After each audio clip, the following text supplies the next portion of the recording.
సింధూర్ పేరుతో గట్టి షాక్ ఇచ్చిన భారత్ను దొంగ దెబ్బతీసేందుకు పాక్ విఫలయత్నం చేస్తోంది. చైనా, తుర్కీ, అజర్బైజాన్ దేశాలు అందించిన డ్రోన్లు, క్షిపణులతో ఇతర ఆయుధాలను చూసి విర్రవీగుతూ భారత్లోని ముఖ్య నగరాలను టార్గెట్ చేసి ప్రయోగించిన ఆయుధాలను భారత్ సరిహద్దు దాటకముందే అడ్డుకుని గాల్లోనే పేల్చేస్తోంది.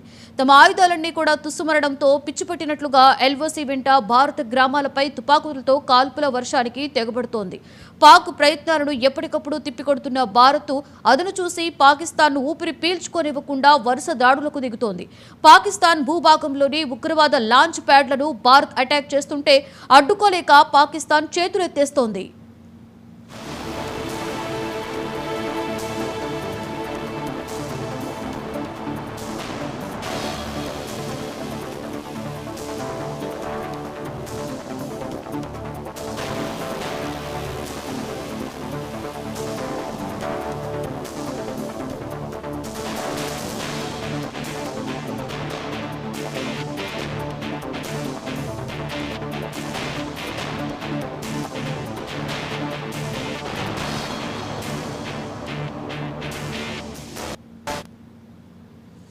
భారత్ వరుస దాడుల దెబ్బకు పాకిస్తాన్లోని లాంచ్ ప్యాడ్లు, ఉగ్రవాద శిబిరాలు నేలమట్టమయ్యాయి. బాంబు దాడుల నుండి రక్షణ కోసం ఏర్పాటు చేసుకున్న బంకర్లు సైతం భారత్ దాడుల దెబ్బకు ధ్వంసమవుతున్నాయి.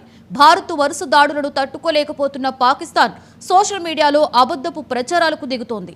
గత 2 రోజులుగా జమ్మూ కాశ్మీర్, పంజాబ్లోని ప్రాంతాలలో పాకిస్తాన్ చేసిన డ్రోన్ల దాడులను భారత్ ఆర్మీ సమర్థవంతంగా తిప్పికొట్టింది.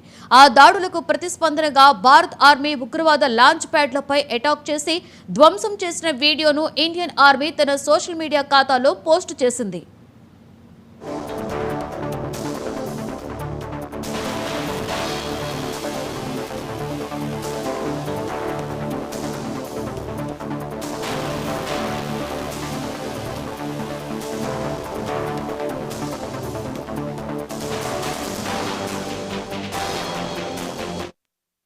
భారత సరిహద్దుకు దగ్గరగా ఉన్న పాక్ ఉగ్రవాద లాంచ్ ప్యాడ్ల నుండి భారత పౌరులు, భద్రతా దళాలపై పలుమార్లు దాడులకు దిగిన పాకిస్తాన్ భారత్ దాడులు ప్రారంభించినప్పటి నుండి పలాయనం చిత్తగిస్తోంది.